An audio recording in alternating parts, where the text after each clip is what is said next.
Hey, welcome back to Shootin' with Samuel G. I'm here because I get paid. You're there because you want to be, and I appreciate that. We're going to start by going up on the hill at the University of Northern Colorado, full into football practice in the preseason, and I'm going to tell you what, I'm impressed. This team has got a lot of vitality, a lot of pizzazz, going through drills with a lot of enthusiasm, a lot of support. The coaches are upbeat. The only thing that's thrown me off, they're wearing helmets that they say are gold, as in the school colors, blue and gold. I got news for them. They're yellow. They're not gold, and they're going to stay yellow. We'll see what they look like with the UNC logo on the side down the road, but they're yellow. But what a great atmosphere to be in. And how about the volleyball team? Was over there this week, too, watching them practice, and I'll tell you what, even without their two twin towers, Brianna Strong and Andrea Spostad, they're still looking good in preseason drills. They're upbeat. They're going through drills, and you got to remember these girls have been with each other all summer on campus with the camps that Lindsay Oates runs, and really their practices are also very spirited. A little confusing to think why the Big Sky Conference, though, picks them fourth again. They were picked fourth a year ago. Remember what happened there? The Bears won the whole kit and caboodle and went on to the NCAA tournament. So we'll see how that pounds out. But they really are looking good in practice, and really exciting to see how this team is going to shuffle some lineups and be scrappy to go out and beat some people. Now let's get to the preps a little bit.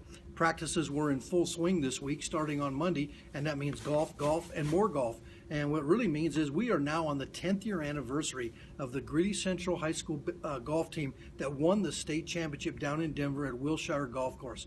And this weekend they're going to have a reunion at where they raised the cup at Wilshire Golf Course in Denver. Nick Umholtz, the state champion from that team, a freshman at the time. What a great bunch of kids. What a great bunch of kids that came after him, all getting together. 10 years have gone by since they won that championship. I think my hair was a different color 10 years ago.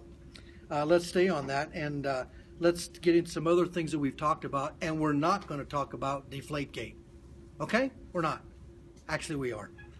The biggest thing out of Deflategate this week has been the artist's rendering of what Tom Brady looked at during the meeting. Holy mackerel. I don't know what she was looking at, but that is not Tom Brady, and she apologized. Now you want to know what a comical event that is? She asked him for his autograph on a picture that she drew that didn't look anything like him. This thing is getting out of hand. Let's go out to New York, where Geno Smith took one right in the kisser. Yeah, he took one in the kisser from his linebacker, IK and Polly, I guess is how we'll say his name, into an argument. Geno supposedly owed him $6,000, didn't pay up, wham, down he goes. And of course, you know the New York dailies, what they did with their headlines the next day.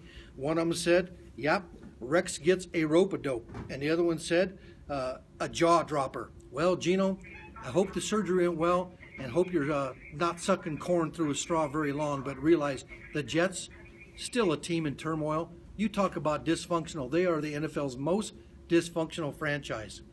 Let's go to the PGA Championships, which are taking place in Wisconsin. And Dustin Johnson, he might get his major out of the way this week. Jumped out to a first-round lead today and really looking like he's got his game together. But you know what? You got to remember, there's a whole field behind him that are within striking distance. But there's something else that may play in this PGA Championship. It's called Lake Michigan. Yeah, the water. Yeah, the breezes that come off Lake Michigan, they can move a ball on a green. If the weather gets crummy, you're going to have to put a little asterisk on this championship that Lake Michigan played a big part. And we're going to finish up with an email that I got this week from somebody whose name is Don't Call Me Roy. Okay, we won't call you Roy. Maybe we'll call you Wah, R-O-Y. You remember that one? Well, the person wanted to know, where do you get off writing and talking about people the way you do? Well, the last I checked, I got off on 5th Street and 8th Avenue. That's where I got off. I don't know where you do, but be sure you get off here again next week. We'll see you.